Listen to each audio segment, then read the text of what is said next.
ಇವತ್ತು ನನ್ನ ಮುಂದೆ ಓಪ್ಪೋದವರು ಹೊಸದಾಗಿ ಲಾಂಚ್ ಮಾಡ್ತಾ ಇರುವಂಥ OPPO reno10 ಸ್ಮಾರ್ಟ್ ಫೋನ್ ಇದೆ. ಇದು OPPO reno10 ಸೀರೀಸ್ನಲ್ಲಿ ಮೋಸ್ಟ್ ಅಫೋರ್ಡಬಲ್ ಸ್ಮಾರ್ಟ್ ಫೋನ್ ಅಂತ ಬೇಕಾದರೂ ಅನ್ಬೋದು. ಅಂದರೆ ತುಂಬ ಕಡಿಮೆ ಬೆಲೆಗೆ ಲಾಂಚ್ ಆಗ್ತಿರುವಂಥ ಸ್ಮಾರ್ಟ್ ಫೋನು. ನಾನು ಈ ವಿಡಿಯೋ ಮಾಡೋ ಟೈಮಲ್ಲಿ ಈ ಫೋನ್ನ ಬೆಲೆ ಇನ್ನೂ ರಿವೀಲ್ ಆಗಿಲ್ಲ. ನಾನು ಅನ್ಕೋತಾ ಇದ್ದೀನಿ ಈ ಸ್ಮಾರ್ಟ್ ಫೋನು ಒಂದು 30,000 ರೇಂಜಲ್ಲಿ ಲಾಂಚ್ ಆಗಬಹುದು ಅಂತ. ಹಾಯ್, ನಾನು Sandeep from tech in Kannada. ನಾನಿವತ್ತು ಈ ಸ್ಮಾರ್ಟ್ ಫೋನನ್ನು ಅನ್ಬಾಕ್ಸ್ ಮಾಡ್ತಾ ಇದ್ದೀನಿ, ಯೂಸ್ ಮಾಡಿ ನನ್ನ ಎಕ್ಸ್ಪೀರಿಯನ್ಸ್ ನಿಮ್ಮ ಹತ್ರ ಶೇರ್ ಮಾಡ್ತಾ ಇದ್ದೀನಿ. ಏನು ಚೆನ್ನಾಗಿದೆ, ಏನು ಚೆನ್ನಾಗಿಲ್ಲ, ಈ ಒಂದು ಪರ್ಟಿಕ್ಯುಲರ್ ಪ್ರೈಸ್ ರೇಂಜಲ್ಲಿ ಈ ಸ್ಮಾರ್ಟ್ ಫೋನ್ನ ಪರ್ಚೇಸ್ ಮಾಡ್ಬೋದಾ ತಿಳ್ಕೊತೀರ. ಅದಕ್ಕಿಂತ ಮುಂಚೆ ನೀವು ನಮ್ಮ tech in Kannada YouTube subscribe ಮಾಡ್ಕೊಂಡಿಲ್ಲ ಅಂದರೆ ಈಗಲೇ ಸಬ್ಸ್ಕ್ರೈಬ್ ಮಾಡ್ಕೊಳ್ಳಿ ಮತ್ತು ಬೆಲ್ ಐಕನ್ ಕೂಡ ಕ್ಲಿಕ್ ಮಾಡ್ಬೋದು. ಮೊದಲನೇದಾಗಿ ಈ ಸ್ಮಾರ್ಟ್ ಫೋನನ್ನು ಅನ್ಬಾಕ್ಸ್ ಮಾಡೋಣ. ಗಮನಿಸ್ತಾ ಇದ್ದೀರಾ, ಈ ಫೋನ್ನ ಬಾಕ್ಸ್ ನಮಗೆ ಈ ರೀತಿ ನೋಡೋಕೆ ಸಿಗುತ್ತೆ. ಈ ಬಾಕ್ಸನ್ನು ಓಪನ್ ಮಾಡಿದ ತಕ್ಷಣ ಇದ್ರ ಒಳಗಡೆ ನಮಗೆ ಇನ್ನೊಂದು ಸಣ್ಣ ಬಾಕ್ಸ್ ಸಿಗ್ತಾ ಇದೆ. ಅದರಲ್ಲಿ ಒಂದು sim ejection pin, user manual, quick start guide ಮತ್ತು ವಾರಂಟಿ ಕಾರ್ಡ್ ಮತ್ತೊಂದು ಟ್ರಾನ್ಸ್ಪರೆಂಟ್ ಬ್ಯಾಕ್ ಕವರ್ ಸಿಗ್ತಾ ಇರುವಂಥದ್ದು. ಇದ್ರ ಕೆಳಗಡೆ ನಮಗೆ ಡೈರೆಕ್ಟ್ ಆಗಿ ಈ ಒಂದು ಸ್ಮಾರ್ಟ್ ಫೋನ್ ನೋಡೋಕೆ ಸಿಗ್ತಾ ಇದೆ. ಇಟ್ಕೊಂಡ ತಕ್ಷಣ ಕರ್ವ್ ಡಿಸ್ಪ್ಲೇ ಅಂತ ಗೊತ್ತಾಗ್ತಾ ಇರುವಂಥದ್ದು. ಇದ್ರ ಬಗ್ಗೆ ಆಮೇಲೆ ಮಾತನಾಡ್ತೀನಿ. ಅದರ ಕೆಳಗಡೆ ನಮಗೆ literally 67 watt fast charging adapter ಕೊಟ್ಟಿದ್ದಾರೆ. ಒಂದು ಒಳ್ಳೆ ವಿಷಯ, ತುಂಬ ಫಾಸ್ಟಾಗಿ ಚಾರ್ಜ್ ಮಾಡುತ್ತೆ ಫೋನನ್ನು. ನಂತರ ಕೊನೆಯದಾಗಿ USB type C charging cable, ರಾಡಾ ಕೇಬಲ್, ಒಂದು ಒಳ್ಳೆ ಕ್ವಾಲಿಟಿಯ ಕೇಬಲ್ ಇದಾಗಿದೆ. ಇದನ್ನು ಬಿಟ್ಟರೆ ಬೇರೇನೂ ಸಹ ನಮಗೆ ಒಂದು ಬಾಕ್ಸ್ ಒಳಗೆ ಸಿಗ್ತಾ ಇಲ್ಲ. ಇನ್ನು ಡೈರೆಕ್ಟಾಗಿ ಈ ಸ್ಮಾರ್ಟ್ ಫೋನಿಗೆ ಬಂತು ಅಂತ ಅಂದರೆ ಈ ರೀತಿ ನೋಡೋಕೆ ಸಿಗುತ್ತೆ. ಒಂದು ಒಳ್ಳೆ ಪ್ರೀಮಿಯಂ ಲುಕ್ಕನ್ನು ಹೊಂದಿರುವಂಥ ಸ್ಮಾರ್ಟ್ ಫೋನ್ ಅಂತ ಅನ್ಬೋದಾಯ್ತಾ. ಇಟ್ಕೊಂಡ ತಕ್ಷಣ ಕಡಿಮೆ ದುಡ್ಡಿದ್ದು ಅಂತ ಅನ್ಸೋದೇ ಇಲ್ಲ ಆಯಿತಾ. ಏನೋ ಒಂದು 50-60 ಸಾವಿರ ರೂಪಾಯಿ ಫೋನ್ ಅಂತ ಅನ್ಸುತ್ತೆ. ಅಂದರೆ ಯೂಶ್ವಲಿ ನೀವು ಯಾವ ಕರ್ವ್ ಡಿಸ್ಪ್ಲೇ ಹೊಂದಿರುವಂಥ ಫೋನ್ ಇಟ್ಕೊಂಡ್ರು ಸಹ ಅದೇ ಫೀಲ್ ಕೊಡುತ್ತೆ ಆಯಿತಾ. ತುಂಬ ಪ್ರೀಮಿಯಂ ಆಗಿದೆ. ಒಟ್ಟಿಗೆ ಫ್ರಂಟಲ್ಲಿ ಆಲ್ರೆಡಿ ಅವರೇ ಸ್ಕ್ರೀನ್ ಗಾರ್ಡ್ ಹಾಕಿದರೆ ಕರ್ವ್ ಡಿಸ್ಪ್ಲೇ ಸಿಗ್ತಾ ಇರುವಂಥದ್ದು ಹೆವಿ ಪ್ರೀಮಿಯಮ್ ಆಗಿ ಕಾಣುತ್ತೆ. ಫ್ರಂಟಿಂದ ಬೆಸಲ್ ಕೂಡ ಒಂದು ಲೆವೆಲಿಗೆ ಕಡಿಮೆ ಇದೆ ಎಲ್ಲ ಕಡೆನೂ ಕೂಡ. ಹಿಂದ್ಗಡೆಗೆ ಬಂತು ಅಂತ ಅಂದರೆ ಒಂದು ರೀತಿ ಮ್ಯಾಟ್ ಫಿನಿಶು, ನೋಡಿದ್ರೆ ಗ್ಲಾಸ್ ಅಂತ ಅನ್ನಿಸ್ಬೋದು, ಆದರೆ ಇದೊಂದು ಪ್ಲಾಸ್ಟಿಕ್ ಬ್ಯಾಕ್ ಆಯಿತು. ಅದೊಂದು ಬೇಜಾರಾಯ್ತು ನನಗೆ. ಗ್ಲಾಸ್ ಕೊಟ್ಟಿದ್ರೆ ಚೆನ್ನಾಗಿರ್ತಾ ಇತ್ತು. ಇದು ಮ್ಯಾಟ್ ಫಿನಿಶ್ ಇರೋದ್ರಿಂದ ಸ್ಮಡ್ಜಸ್ ಆಗಲ್ಲ, ಅದೇ ಒಂದು ಖುಷಿ ವಿಷಯ. ಹಿಂದ್ಗಡೆಯಿಂದ ಹೆವಿ ಪ್ರೀಮಿಯಮ್ ಆಗಿ ಕಾಣುತ್ತೆ. ತುಂಬ ಕ್ಲೀನ್ ಡಿಸೈನ್ ಇದೆ, ಯಾವುದೇ ಫಿಂಗರ್ ಪ್ರಿಂಟ್ ಸೆನ್ಸರ್ ಇಲ್ಲ. ಸೊ ನಮಗೆ ಗೊತ್ತಾಗ್ತಾ ಇದೆ ಈ ಫೋನಲ್ಲಿ in display finger print sensor ಇದೆ ಅಂತ. ಟ್ರಿಪಲ್ ಕ್ಯಾಮ್ರಾ ಇದೆ ಮತ್ತು ಸಿಂಗಲ್ LED ಫ್ಲ್ಯಾಶ್ ಇರುವಂಥದ್ದು. ಈ ಫೋನ್ನ ಫ್ರೇಮ್ ಬಂದ್ಬಿಟ್ಟು ಪ್ಲಾಸ್ಟಿಕ್ ಫ್ರೇಮ್. ಈ ಪ್ರೈಸ್ ಅಂದರೆ ಮೆಟಲ್ ಕೊಟ್ಟಿದ್ರೆ ಚೆನ್ನಾಗಿರ್ತಾ ಇತ್ತು. ಟೈಪ್ ಸಿ ಪೋರ್ಟ್ ಇದೆ, ಹೆಡ್ಫೋನ್ ಜಾಕ್ ಇಲ್ಲ ಮತ್ತು ಡೆಡಿಕೇಟೆಡ್ SD ಕಾರ್ಡ್ ಸ್ಲಾಟ್ ಕೂಡ ಇಲ್ಲ. ಖುಷಿ ವಿಷಯ ಏನಪ್ಪ ಅಂತ ಅಂದರೆ IR ಬ್ಲಾಸ್ಟರ್ ಕೊಟ್ಟಿದ್ದಾರೆ, ಯೂನಿಕ್ ಫೀಚರು. ಓವರಾಲ್ ಡಿಸೈನ್ ಮತ್ತು ಬಿಲ್ಡ್ ಕ್ವಾಲಿಟಿ ಚೆನ್ನಾಗಿದೆ. ಮೆಟಲ್ ಫ್ರೇಮ್ ಕೊಟ್ಬಿಟ್ಟಿದ್ರೆ ಸೂಪರ್ ಆಗಿರ್ತಿತ್ತು. ಅದನ್ನು ಬಿಟ್ಟರೆ ಉಳಿದಿದ್ದೆಲ್ಲ ಓಕೆ ಅಂತೀನಿ. ಗ್ಲಾಸ್ ಪ್ಯಾಕ್ ಕೊಟ್ಟಿದ್ರೆ ಇನ್ನೂ ಚೆನ್ನಾಗಿರ್ತಿತ್ತು. ಇನ್ನು ಡಿಸ್ಪ್ಲೇ ಬಗ್ಗೆ ಮಾತನಾಡಬೇಕು ಅಂತ ಅಂದರೆ ಈ ಫೋನಲ್ಲಿ 6.7 ಇಂಚಿನ ಫುಲ್ HD+ ರೆಸೊಲ್ಯೂಷನ್ ಹೊಂದಿರುವಂಥ ಅಮೋಲೆಡ್ ಡಿಸ್ಪ್ಲೇ ಇರುವಂಥದ್ದು. ಇದು 1 ಬಿಲಿಯನ್ ಕಲರ್ಸನ್ನು ಸಪೋರ್ಟ್ ಮಾಡುತ್ತೆ. ಅಂದರೆ 10 ಬಿಟ್ ಡಿಸ್ಪ್ಲೇ ಆಯಿತಾ. 120 ಹರ್ಟ್ಸ್ನ ರಿಫ್ರೆಶ್ ರೇಟನ್ನು ಸಹ ಹೊಂದಿರುವಂಥದ್ದು. ಅವಶ್ಯಕತೆ ಇರೋ ಟೈಮಲ್ಲಿ 50, 190, 120 ಅಂದರೆ ಸ್ವಲ್ಪ ವೇರಿ ಆಗುತ್ತೆ LTPO ಅಲ್ಲ. ಆದರೆ ಈ ಒಂದು ಡಿಸ್ಪ್ಲೇ ಇದೆ, ಇದು 950 ನಿಟ್ಸ್ನ ಪೀಕ್ ಬ್ರೈಟ್ನೆಸ್ ಅನ್ನು ಹೊಂದಿರುವಂಥದ್ದು. ಒಂದು ಲೆವೆಲಿಗೆ ಬ್ರೈಟ್ ಆಗಿದೆ. ಬಿಸಿಲಿಗೆ ಹೋದ್ರೂ ಕೂಡ ಒಂದು ಲೆವೆಲಿಗೆ ಬ್ರೈಟಾಗಿ ಕಾಣುತ್ತೆ. ಪರವಾಗಿಲ್ಲ ಅಂತೀನಿ. ಡಿಸ್ಪ್ಲೇ ಬೆಂಕಿ, ಒನ್ ಆಫ್ ದ ಬೆಸ್ಟ್ ಅನ್ನಲ್ಲ, ಪರವಾಗಿಲ್ಲ. ಈ ಪ್ರೈಸೊಂದಿಗೆ ಒಂದು ಒಳ್ಳೆ ಡಿಸ್ಪ್ಲೇನೇ ಕೊಟ್ಟಿದ್ದಾರೆ. ಇನ್ನು ವೇರಿಯಂಟ್ಗಳ ಬಗ್ಗೆ ಮಾತನಾಡಬೇಕಂತ ಅಂದರೆ ಈ ಸ್ಮಾರ್ಟ್ ಫೋನ್ ಸದ್ಯಕ್ಕೆ ಒಂದೇ ಒಂದು ವೇರಿಯಂಟಲ್ಲಿ ಲಾಂಚ್ ಆಗ್ತಾ ಇರುವಂಥದ್ದು. ಬರೀ ಒಂದೇ ಒಂದು ವೇರಿಯಂಟು, 8 GB RAM ಮತ್ತು 256 GB ಸ್ಟೋರೇಜು. ಒಂದೇ ವೇರಿಯಂಟು. ಅದು ಒಂದು 30,000 ರೇಂಜಲ್ಲಿ ಲಾಂಚ್ ಆಗ್ಬೋದು ಅಂತ ಅನ್ಕೋತಾ ಇದ್ದೀನಿ. ಇದರಲ್ಲಿರುವಂಥ ರ್ಯಾಮ್ ಬಂದ್ಬಿಟ್ಟು LPDDR4X ರ್ಯಾಮು ಮತ್ತು ಸ್ಟೋರೇಜ್ ಟೈಪ್ ಬಂದ್ಬಿಟ್ಟು UFS 3.0 ಸ್ಟೋರೇಜು. ಒಂದು ಒಳ್ಳೆ ವಿಷಯ. 2.2ಗಿಂತ ಎಷ್ಟೋ ಬೆಟರ್ ಸ್ಟೋರೇಜನ್ನು ಈ ಒಂದು ಪ್ರೈಸ್ ರೇಂಜಿಗೆ ಕೊಟ್ಟಿದ್ದಾರೆ. UFS 4.0 ಎಲ್ಲ ಕೊಟ್ಟಿದ್ರೆ ಇನ್ನೂ ಚೆನ್ನಾಗಿರ್ತಿತ್ತು, ಬಟ್ ಕೊಟ್ಟಿಲ್ಲ. ಇತ್ತೀಚೆಗಂತೂ ಎಲ್ಲರೂ ಈ ಪ್ರೈಸ್ ರೇಂಜಲ್ಲಿ 2.2ನೇ ಕೊಡ್ತಾ ಇದ್ದಾರೆ. ಇವರು ಅದಕ್ಕಿಂತ ಸ್ವಲ್ಪ ಜಾಸ್ತಿ ಕೊಟ್ಟಿದ್ದಾರೆ ಅಂದ್ಕೊಂಡು ಖುಷಿ ಪಡಬೇಕಷ್ಟೇ, ಇನ್ನೇನಿಲ್ಲ. ಇನ್ನು ಈ ಫೋನ್ನ ಪ್ರೊಸೆಸರ್ ಬಗ್ಗೆ ಮಾತನಾಡಬೇಕು ಅಂತ ಅಂದರೆ ಡೈಮೆನ್ಸಿಟಿ 7050 ಪ್ರೊಸೆಸರ್ ಇರುವಂಥದ್ದು. 6 ನ್ಯಾನೋಮೀಟರ್ ಟೆಕ್ನಾಲಜಿಯೊಂದಿಗೆ ಬಿಲ್ಡ್ ಆಗಿರುವಂಥ ಪ್ರೊಸೆಸರ್. ಇದು ಡೈಮೆನ್ಸಿಟಿ 1080 ಇದೆ ಅಲ್ವಾ, ಅದೇ ಪ್ರೊಸೆಸರು. ಬಟ್ ಇನ್ನೊಂದು ಹೆಸರಿನಲ್ಲಿ ಲಾಂಚ್ ಮಾಡಿದ ಒಂದು ರೀತಿ ಹೇಳಬೇಕು ಅಂತ ಅಂದರೆ, ನಾನು ಅಂಥದ್ದು ಬೆಂಚ್ಮಾರ್ಕ್ ಚೆಕ್ ಮಾಡ್ದಂಗೆ ಸುಮಾರು 5 ಲಕ್ಷ ರೇಟಿಂಗನ್ನು ಕೊಡ್ತಾ ಇದೆ.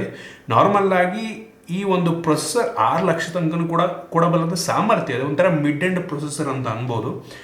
ಆಲ್ಮೋಸ್ಟ್ ಯಾವ ಗೇಮನ್ನು ಬೇಕಾದರೂ ನೀವು ಒಂದು ಲೆವೆಲ್ಗೆ ಹೆವಿ ಅಲ್ಲ, ಒಂದು ಲೆವೆಲಿಗೆ ಹೈ ಸೆಟ್ಟಿಂಗಲ್ಲಿ ಆಡ್ಕೊಬೋದು. ಮತ್ತು ನಾನು ಚೆಕ್ ಮಾಡ್ದಂಗೆ ಸದ್ಯಕ್ಕೊಂದು ತುಂಬ ಸ್ಮೂತ್ ಆಗಿದೆ. ಎಲ್ಲೂ ಕೂಡ ಲ್ಯಾಗಿ ಅಂತ ಅನಿಸಿಲ್ಲ. ಹ್ಯಾಂಡಲ್ ಮಾಡುತ್ತೆ. ಒಂದು ಹೆವಿ ಟಾಸ್ಕ್, ಒಂದು ಮಿಡ್ ಟಾಸ್ಕನ್ನು ಆರಾಮಾಗಿ ಹ್ಯಾಂಡಲ್ ಮಾಡುತ್ತೆ. ಬಟ್ ಹೆವಿ ಜಾಸ್ತಿ ಎಕ್ಸ್ಪೆಕ್ಟೇಷನ್ ಕೂಡ ಇಟ್ಕೊಳ್ಳೋದಕ್ಕೆ ಹೋಗಬೇಡಿ. ಇನ್ನು ಕ್ಯಾಮ್ರಾ ಬಗ್ಗೆ ಮಾತನಾಡಬೇಕಂತ ಅಂದರೆ ಈ ಫೋನಲ್ಲಿ ರೇರಲ್ಲಿ 3 ಕ್ಯಾಮ್ರಾ ಇದೆ. ಅದರಲ್ಲಿ ಮೇನ್ ಸೆನ್ಸರ್ ಬಂದ್ಬಿಟ್ಟು 64 MP 1.7 ಅಪರ್ಚರ್ನ ಹೊಂದಿರುವಂಥ ಮೇನ್ ಸೆನ್ಸರ್.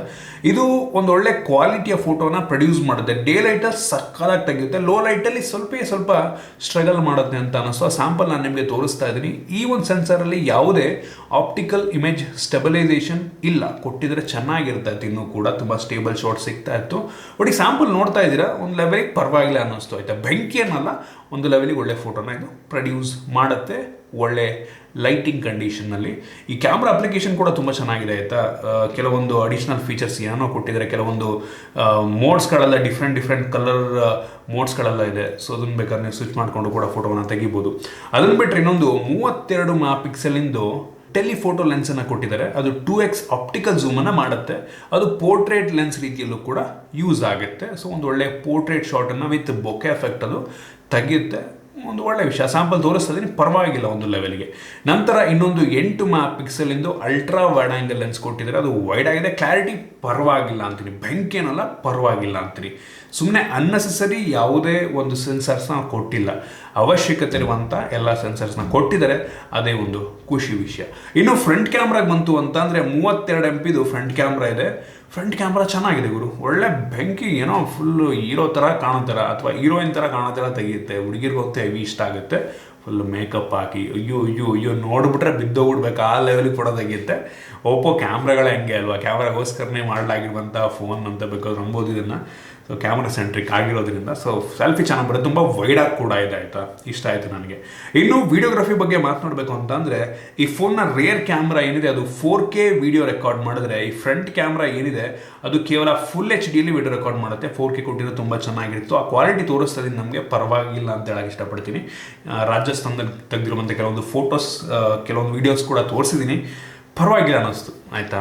ಅಂತ ಹೆವಿ ಕ್ರೇಜಿ ಗುರು, 60-70 ಸಾವಿರ ರೇಂಜಿನ ಫೋನ್ ಲೆವೆಲ್ಗಿದೆ ಅಂತ ಅನ್ನಲ್ಲ, ಬೆಲೆಗೆ ಪರವಾಗಿಲ್ಲ ಅಂತೀನಿ. ಇನ್ನು ಸೆಕ್ಯೂರಿಟಿ ಬಗ್ಗೆ ಮಾತನಾಡಬೇಕು ಅಂತ ಅಂದರೆ ಈ ಫೋನಲ್ಲಿ in display fingerprint sensor ಇದೆ. ಇದು optical in display fingerprint sensor ತುಂಬ ಫಾಸ್ಟ್ ಆಗಿದೆ, ಒಂದು ಲೆವೆಲ್ಗೆ ತೋರಿಸ್ತಾ ಇದ್ದೀನಿ ನಾನು ನಿಮಗೆ.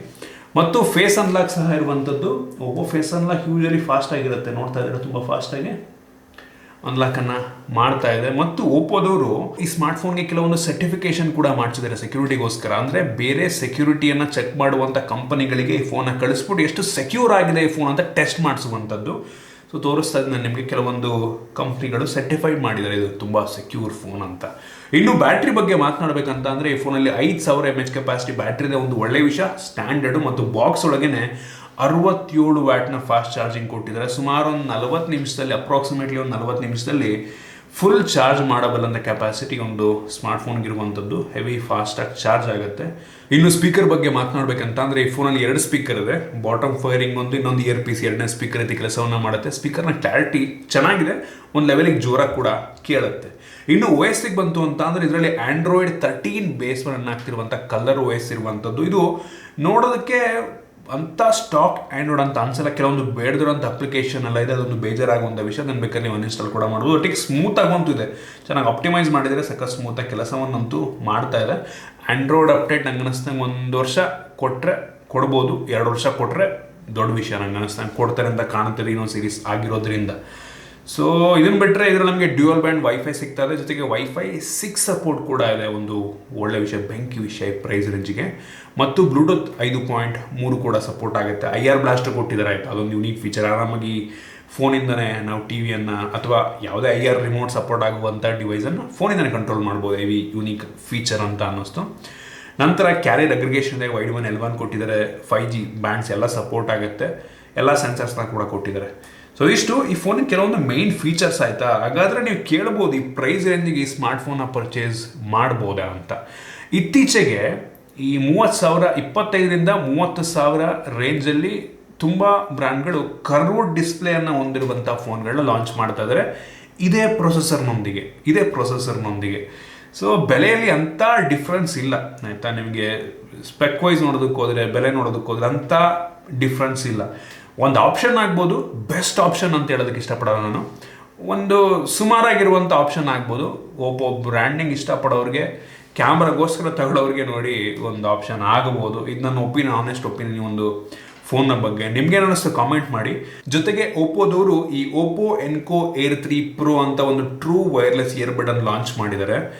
ಬೆಂಕಿ ಇದೆ ಗುರು, ಒಂದು 2 ದಿನದಿಂದ ಯೂಸ್ ಮಾಡ್ತಾ ಇದ್ದೀನಿ, ಸಕ್ಕತ್ತಾಗಿದೆ. ಅದಕ್ಕೋಸ್ಕರ ಒಂದು ಡೆಡಿಕೇಟೆಡ್ ವಿಡಿಯೋನೇ ಮಾಡ್ತೀನಿ. ಬೆಂಕಿ ಯುನೀಕ್ ಫೀಚರ್ ಎಲ್ಲ ಇದೆ, ಕ್ವಾಲಿಟಿ ಮಾತ್ರ ನೆಕ್ಸ್ಟ್ ಲೆವೆಲು. ನಾಳೆ ಅಥವಾ ನಾಡಿದ್ದೊಟ್ಟಿಗೆ ವಿಡಿಯೋ ಬರುತ್ತೆ ನೋಡಿ. ಒಂದು ಲೆವೆಲಿಗೆ ಸ್ಪೆಕ್ ವೈಸ್ ಒಂದು ಲೆವೆಲಿಗೆ ಚೆನ್ನಾಗೂ ಇದೆ, ತಿಳ್ಕೊತೀರಾ ಅದ್ರ ಬಗ್ಗೆ. ಸೊ ಐ ಹೋಪ್ ನಿಮಗೆ ವಿಡಿಯೋ ಇಷ್ಟ ಆಗಿದೆ ಅಂತ ಅನ್ಕೋತೀನಿ. ಇಷ್ಟ ಆಗಿದ್ರೆ ಲೈಕ್ ಮಾಡಿ, ಶೇರ್ ಮಾಡಿ. ಇದೇ ರೀತಿ ನಮ್ಮ ಬೇರೆ ವಿಡಿಯೋಗಳಿಗೆ ನಮ್ಮ ಟೆಕ್ ಇನ್ ಕನ್ನಡ ಇದು ಸಬ್ಸ್ಕ್ರೈಬ್ ಮಾಡ್ಕೊಂಡಿಲ್ಲ ಅಂದರೆ ಈಗಲೇ ಸಬ್ಸ್ಕ್ರೈಬ್ ಮಾಡ್ಕೊಳ್ಳಿ, ಮತ್ತು ಬೆಲ್ ಐಕನ್ ಕೂಡ ಕ್ಲಿಕ್ ಮಾಡ್ಬೋದು. ಸಿಗೋಣ ಮುಂದಿನ ವಿಡಿಯೋದಲ್ಲಿ.